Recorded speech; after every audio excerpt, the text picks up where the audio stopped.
Hello students. तो previous video में हमने थर्मल एक्सपेंशन की बात की थी। तो आज हम देखते हैं एनोमलस बिहेवियर ऑफ वाटर। इसका मतलब क्या है कि वाटर का बिहेवियर अलग है। कैसे अलग है? देखो, कोई भी चीज़ अगर वो एक्सपैंड, उसका टेम्परेचर इंक्रीज़ कर रहे हैं हम, तो वो एक्सपैंड होएगी। एक्सपैंड होएगी मीन्स उसका वॉल्यूम इंक्रीज़ होएगा।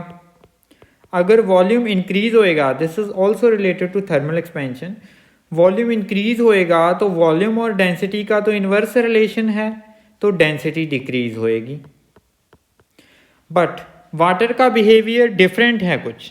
वो क्या है? 0 डिग्री सेंटीग्रेड से लेके 4 डिग्री सेंटीग्रेड तक जब हम टेम्परेचर वाटर का इंक्रीज कर रहे हैं 0 डिग्री सेंटीग्रेड से लेके 4 डिग्री सेंटीग्रेड तक, तो वो उसका वॉल्यूम इंक्रीज नहीं होता, उसका वॉल्यूम डिक्रीज होता है। उसका वॉल्यूम डिक्रीज होता है और जो उसकी डेंसिटी है वो इंक्रीज होती है। और after 4 degree centigrade, after 4 degree centigrade उसकी डेंसिटी डिक्रीज होना, वो नॉर्मल बात जो हम बात कर रहे हैं। टेम्परेचर बढ़ता जाएगा, वॉल्यूम इंक्रीज होएगा, डेंसिटी डिक्रीज होएगी। बट 0 to 4 के बीच इसका बिहेवियर कुछ डिफरेंट है। तो ये ग्राफ भी आपको दिख रहा है डेंसिटी का। तो ये ग्राफ आपको क्या शो कर रहा है कि 0 पे इसकी डेंसिटी यहाँ पे है, और हम वाटर की अगर डेंसिटी ऐसे यूनिट में किलोग्राम पर मीटर क्यूब में देखते हैं तो वो 1000 लेते हैं। यहाँ पे इंटू 10 रेज टू पावर 3 किया गया है।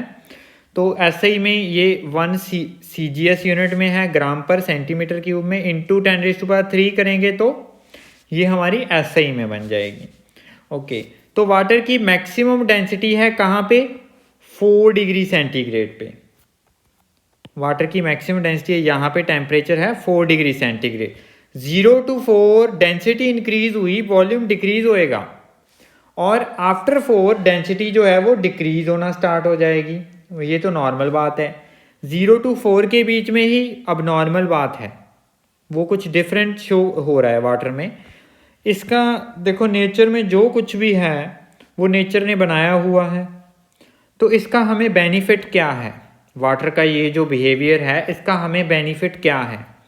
देखो, यहाँ पे एक डायग्राम शो हो रहा है। ये कुछ वाटर का कोई भी सोर्स है, आप पॉन्ड, लेक, सी, कुछ भी आप बोल सकते हो।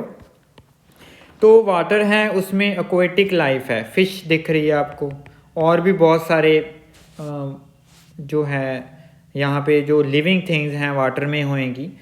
तो देखो, जब टेम्परेचर 0 डिग्री सेंटीग्रेड से 4 डिग्री सेंटीग्रेड की हम बात करें, मान लो बाहर है जो वो कोल्ड हो गई, बाहर ठंड हो गई, तो इसका टेम्परेचर क्या होएगा? ठंड होने के कारण वाटर का टेम्परेचर डिक्रीज होएगा।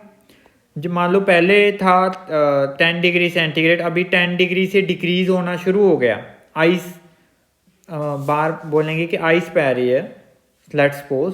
तो जब वो 0 डिग्री सेंटीग्रेड पे पहुंचेगा, 0 से पहले क्या आएगा? 4 डिग्री सेंटीग्रेड। जब वो 4 डिग्री सेंटीग्रेड पे पहुंचेगा तो वाटर की जो अपर लेयर है, ये जो अपर लेयर है, उसकी डेंसिटी क्या होएगी? मैक्सिमम। क्योंकि सबसे पहले जो आउटर एटमॉस्फेयर है उसके कांटेक्ट में क्या आएगी? वाटर की अपर लेयर आएगी। उसकी डेंसिटी मैक्सिमम हो जाएगी at 4 degree centigrade. Density maximum, तो वो हैवी हो जाएगा। अगर वो हैवी हो गया तो ये अपर लेयर है, ये नीचे हो जाएगी, अपर लेयर नीचे सेटल हो जाएगी, क्योंकि हैवी चीज़ नीचे जाएगी और लाइटर जो नीचे वाटर है वो ऊपर आ जाएगा, इस तरह राइज करेगा। तो अभी 4 से और नीचे आ गया, देखो 4 से और नीचे आ गया, तो ये वाला वाटर जो ऊपर आया था, तो ये क्या हो जाएगा? फ्रीज होना स्टार्ट हो जाएगा जब 0 डिग्री सेंटीग्रेड पे। और नीचे जो 4 डिग्री सेंटीग्रेड वाला वाटर पहुंचा था वो अभी वाटर ही है, तो यहाँ पे क्या हो जाएगा? आइस की एक लेयर बन जाएगी। आइस की लेयर बन गई, तो ये लेयर है जो नीचे, अब वाटर रह गया, इधर एटमॉस्फेयर है, उसके बीच में वाटर और एटमॉस्फेयर के बीच में अभी आइस की एक लेयर है।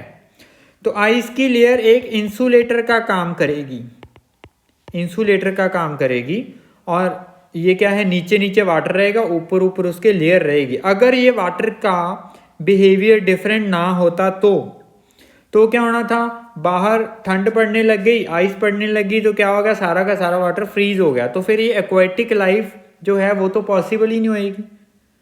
बहुत जहाँ पे ठंड पड़ती है, बर्फ़ पड़ती है, तो वहाँ पे एक्वाटिक लाइफ फिर तो ख़त्म हो जाएगी, ये तो फ्रीज ही हो जाएगी वाटर में। तो इसीलिए ये वाटर का अब नॉर्मल बिहेवियर है जो एक्वाटिक लाइफ के लिए बहुत ही बेनिफिशियल है। तो आज की वीडियो में इतना ही। Thank you.